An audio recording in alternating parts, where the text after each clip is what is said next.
Hello and welcome back to another episode of Beyond the Panels. Last week we discussed television shows and comics, so this week I thought I would kind of continue the theme and do movies for this week.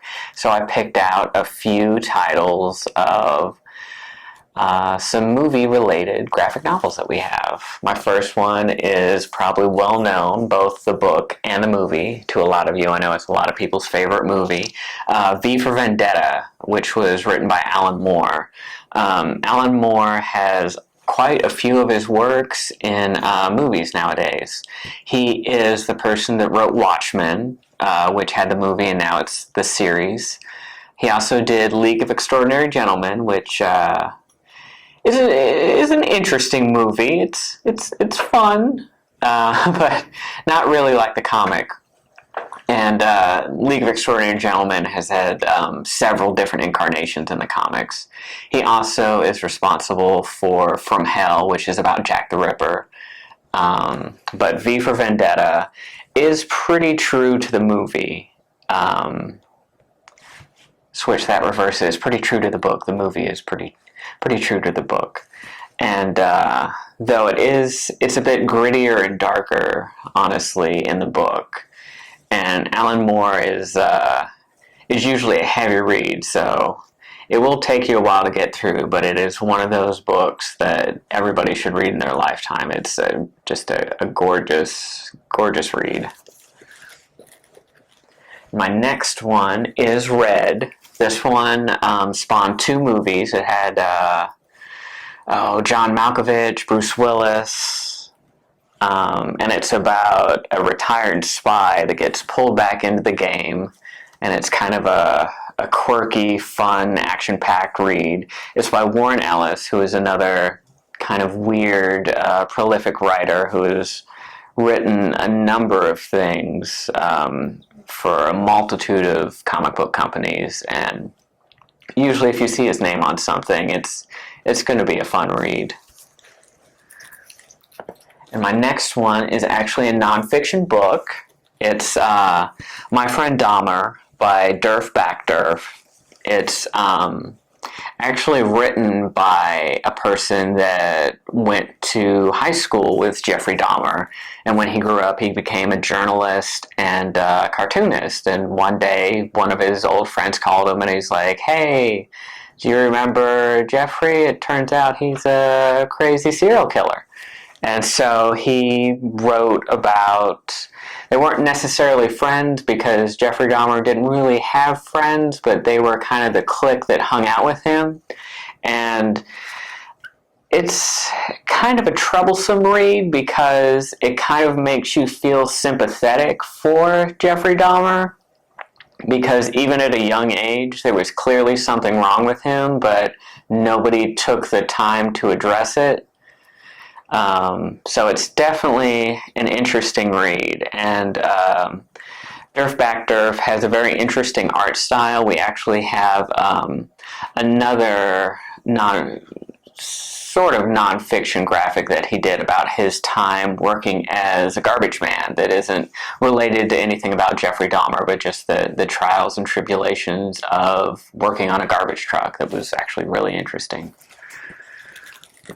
So my next one is another sort of spy action-packed one. It's not quite true to the book, but Wanted. That's the one, that movie where like those assassins can like bend bullets, and it has Angelina Jolie in it. But it takes more of a supervillain take in the comic as opposed to like the League of Assassins that the movie was.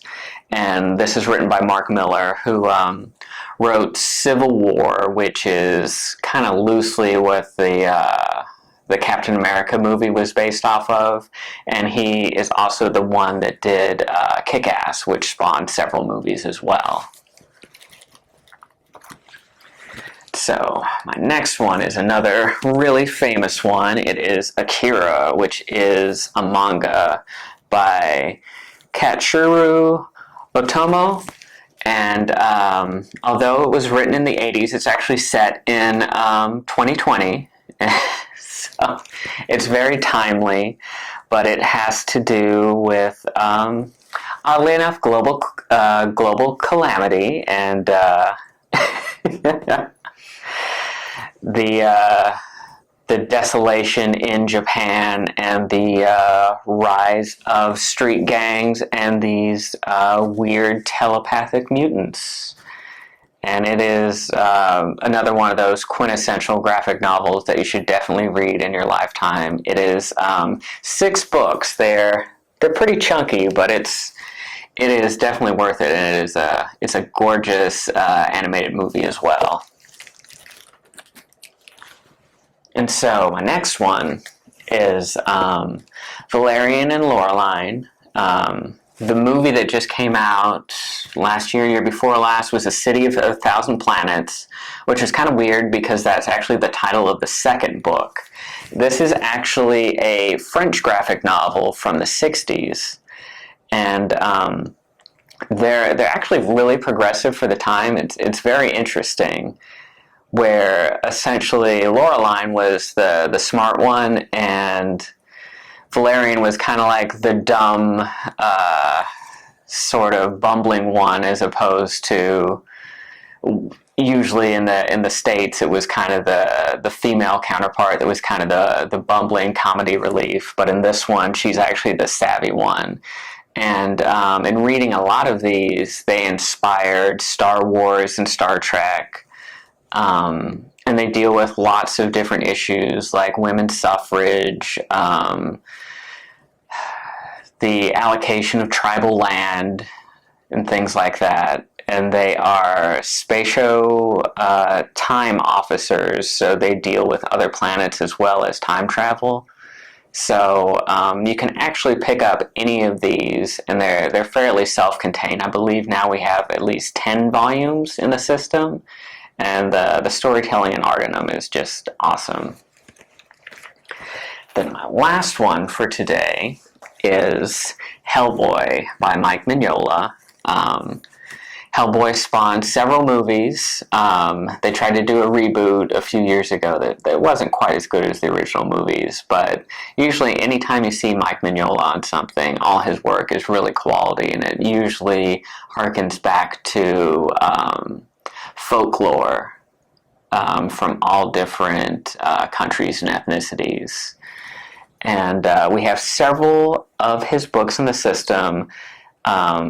This is the first of the omnibuses, which I believe has 2 or 3 volumes in it, which covers the original movie. And we also have BPRD in the system as well, which is the Bureau for Paranormal Research and Development, where Hellboy works. But those tend to deal with the non-Hellboy characters, and we have some of Mike Mignola's regular books. I know there's a really creepy horror book. I can't quite remember the title. I think it's Father Giuseppe's Puppet Catechism, all about possessed church puppets, which is super creepy. So definitely, if you're getting into the mood for Halloween, anything of his, and especially Hellboy, is a good read. So thank you so much for joining me this week, and I will see you guys next week.